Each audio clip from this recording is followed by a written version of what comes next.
হলো গত 15 বছর যে সমস্তভাবে যেভাবে এই দেশের সাধারণ জনগণকে হত্যা করা হয়েছে, গত 15 বছর এই বাংলাদেশের যে সম্পদ লুট করা হয়েছে, বাংলাদেশের হাজার হাজার কোটি টাকা দেশ থেকে পাচার হয়েছে সংগ্রামী বন্ধুগণ, এবং সর্বশেষে ছাত্র জনতা ছাত্র ছাত্রী শিশুদেরকে হত্যা করেছে। সমস্ত অপকর্ম শেখ হাসিনা এবং আওয়ামী লীগের অপকর্ম অতি সত্য এদের বিচার করতে হবে। সংগ্রামী বন্ধুগণ, দেশে আরও ষড়যন্ত্র হতে পারে, তাই ছাত্র জনতাকে নিয়ে এবং আমরা আইনজীবী ফোরাম সমস্ত আইনজীবীদেরকে নিয়ে আমরা ঐক্যবদ্ধভাবে থাকব এবং প্রতিনিয়ত আমরা সজাগ থাকব। যেখানেই তারা মাথা ছাড়া দিয়ে উঠতে চাইবে সেখানেই তাদেরকে আমরা প্রতিহত করব। আমরা কোনো উচ্ছৃঙ্খলতা, আমরা কোনো সন্ত্রাসী কার্যকলাপ, আমরা কোনো ধরনের এই চাঁদাবাজ সন্ত্রাসীদেরকে আমরা প্রশ্রয় দেব না। এবং সর্বশেষে সবাইকে ঐক্যবদ্ধ থাকার জন্য শহীদ জিয়ার আদর্শকে আবার বাংলার মাটিতে জাতীয়তাবাদী শক্তির জাতীয়তাবাদী দলের পতাকাকে আবার বাংলার আকাশে উড্ডীন করে আমরা মাঠ থেকে বের হব। সংগ্রামী বন্ধুগণ, এই বলে আমার বক্তব্য শেষ করছি। খোদা হাফেজ। বাংলাদেশ জিন্দাবাদ, বাংলাদেশ জাতীয়তাবাদী আইনজীবী ফোরাম জিন্দাবাদ, শহীদ জমর হোক, বেগম খালেদা জিন্দাবাদ, তারুণ্যের অহংকার তারেক রহমান জিন্দাবাদ জিন্দাবাদ। আসসালামু আলাইকুম। আর ভয় নাই, আমরা আছি লক্ষ্য ভাই, বলে রে জিয়া নাই, জিয়া ছাড়াও বাংলা নাই, বলে রে জিয়া নাই। সংগ্রামী বন্ধুগণ, এখন আপনাদের সামনে বক্তব্য রাখবেন নেত্রকোনা জেলা জাতীয়তাবাদী আইনজীবী ফোরামের সংগ্রামী সভাপতি জনাব জিয়াউদ্দিন খান।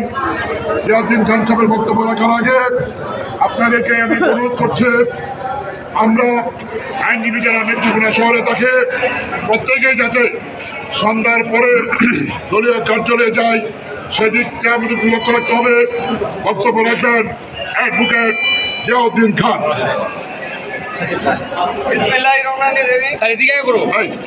উপস্থিত আমার এই নেত্রকোনা জেলাবারের বিজ্ঞ আইনজীবীবৃন্দ এবং উপস্থিত নেত্রকোনার জনতা, আসসালামু আলাইকুম। আমি আজকে এইখানে দাঁড়িয়ে আনন্দ চিত্তে আপনাদের কাছে বলতে চাই যে আজকে 17 বছর পরে আমরা এবারের সামনে স্বাধীনভাবে কথা বলার সুযোগ পেয়েছি 17 বছর পরে। এইখানে দাঁড়ানোর মতো অবস্থা আমাদের ছিল না।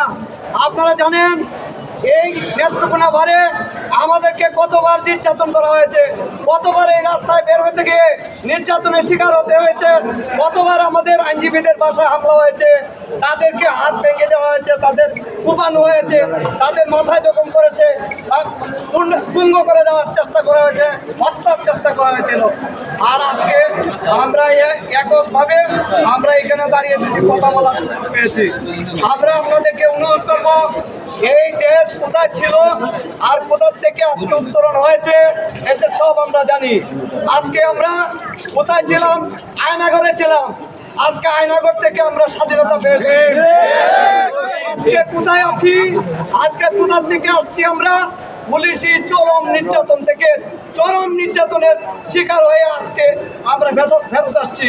আজকে কোথা থেকে আসছি? আমরা যারা ছাত্র যারা কোমলমতি ছাত্র, যারা ঢাকা বিশ্ববিদ্যালয়ের মতো বিশ্ববিদ্যালয়ে পড়ে, অন্যান্য বিশ্ববিদ্যালয়ে পড়ে, স্কুল কলেজে পড়ে, সেই সমস্ত ছাত্রছাত্রী যারা প্রাণের বিনিময়ে আজকে আমরা এখানে দাঁড়িয়েছি। আজকে আপনার এই দাঁড়ানোর সহজ বিষয় নয়।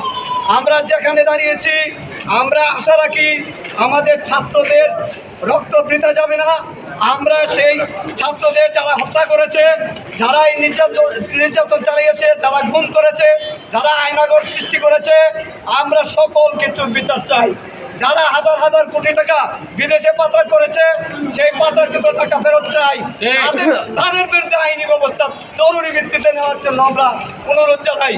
সাথে সাথে আমি এই সকল আইনজীবীদের উপস্থিত